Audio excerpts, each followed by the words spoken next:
I was mending a fence on my Idaho ranch, dust on my boots, when Karen Hensley called 911, screaming that my golden retriever, Scout, was a wild beast trespassing on her HOA's pristine lawn. 3 cop cars roared up, lights flashing, only to find Scout wagging his tail, a tennis ball in his mouth, while Karen demanded his arrest, until the officers dropped the bomb. "Ma'am, that's Senator James Harlan, and his land ain't yours." Her jaw hit the grass, but that moment, with Scout's bark and Karen's stunned silence, lit a fuse that'd burn her little kingdom to the ground.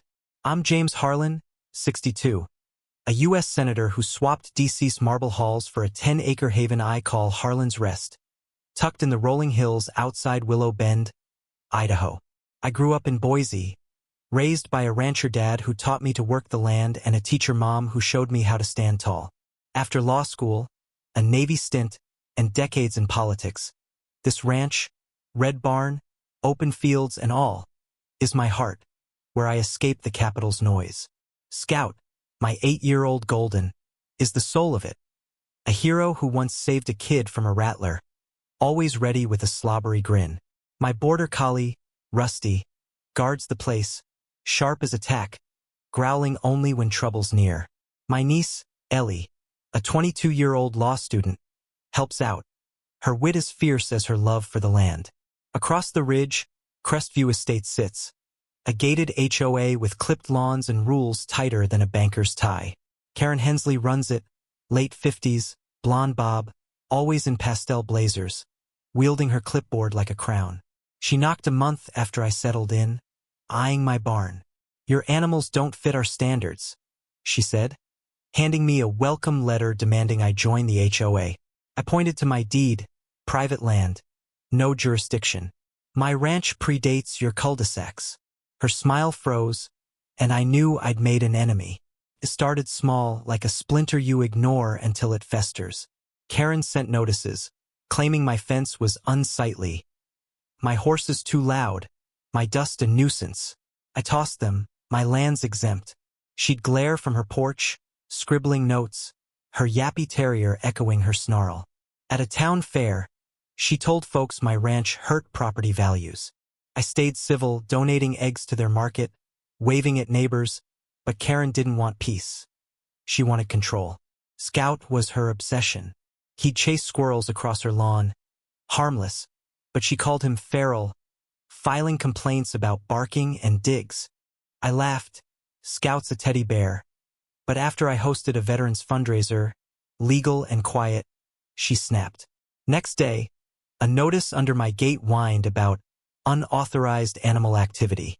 Then came her 911 call, painting Scout as a wolf.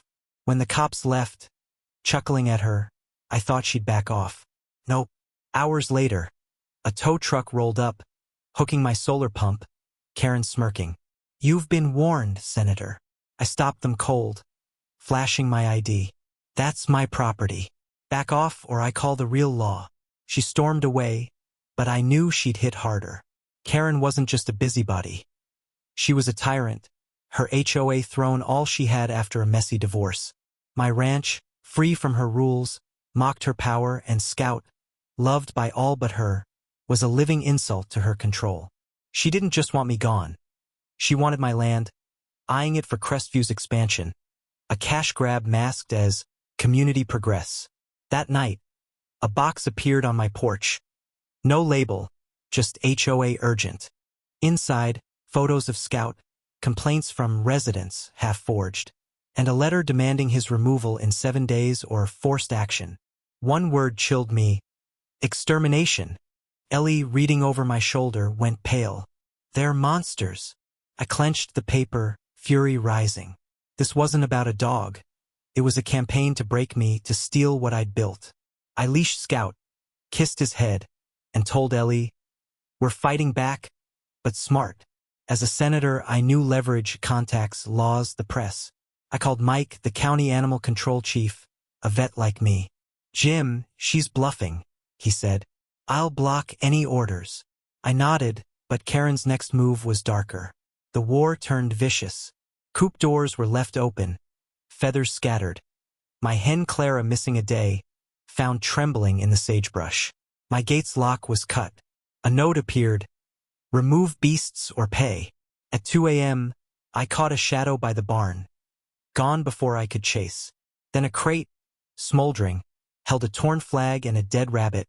"Scout," scrawled in red paint. Ellie gasped. Rusty growled. My gut twisted. This wasn't pranks. It was hate. I called the sheriff, Dan, an old friend. "This is a hate crime, Jim," he said, taping off the barn. "We're on it." But Karen doubled down, posting online, "Ranch trespassers threaten Crestview safety." She meant Scout, me, my land. Then shots rang out one night, bullets grazing Scout's shoulder, blood staining the woods. We found him under a pine, whimpering, barbed wire snagged on his collar. Ellie sobbed, cradling him as vets rushed in. "He's a fighter," Doc Ellis said, stitching him up. I held Ellie's hand, rage burning. They tried to kill my dog, my family, to scare me off. I wasn't running, I was reloading. Karen's endgame was my land. Her Operation Crestview Rise, a plot to seize it with fake violations, traps, and fear, betting I'd sell to escape her wrath. She didn't count on my Senate clout or neighbors who'd had enough. Ed and Clara, an elderly couple whose grandson Scout saved, slipped me HOA minutes. Karen's own words plotting to oust the rancher. My niece Ellie, sharp as a whip, caught Karen and her lackey, Pete, on trail cams, setting traps, torching crates. We found their garage maps, drone shots, notes on my routines, a blueprint to claim my fields. "They're planning a takeover," Ellie whispered, filming it all. Karen caught us, smirking. "You're done, Senator. This land's ours." I held up my Senate ID. "You're breaking 10 laws, Karen. I've got you on tape." Her face fell, but she hissed, "No one trusts politicians." I leaned in. "They'll trust evidence." The showdown came fast.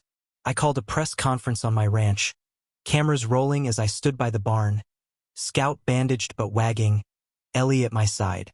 "I'm Senator James Harlan," I said, voice steady, "and my home's under siege by an HOA that wants my land." I showed the footage, Karen's traps, the rabbit, her garage plans, then held up Ed's minutes. "They burned flags, shot my dog, threatened my family. This isn't community, it's crime." The crowd gasped. Reporters scribbled. "I'm suing Crestview's HOA for harassment, trespass, and cruelty. And I'm pushing a federal bill to protect pet owners from this tyranny." Hashtags like #JusticeForScout exploded, the story viral. Karen vanished, but not for long. Sheriff Dan raided her house, finding more plans, burner phones, even paint matching the rabbit. She and Pete were cuffed. Conspiracy, cruelty, fraud. Crestview's board collapsed, replaced by a council led by Ed, open and fair. Karen copped a plea, got probation, therapy, and a ban from my land. Pete turned witness, spilling her schemes. Scout healed, limping but joyful, chasing squirrels again. Ellie's blog, Ranch Resistance, tracks HOA reform, her voice fierce. I pushed the Pet Protection Act through the Senate, Scout's face on every newsstand. A symbol of grit. Crestview's gates opened, kids drew chalk art, neighbors waved. No more clipboards. On my porch, Rusty at my feet, Scout snoring. The stars felt closer, the air free. But here's the question. Was Karen just one bully, or are HOAs wired for this? Did we fix it or just pause the fight? Tell me below. Ever face a power-drunk neighbor? Share if Scout's wag or Rusty's growl hit you, and let's talk standing firm. Because on this ranch, we don't just raise dogs, we raise justice.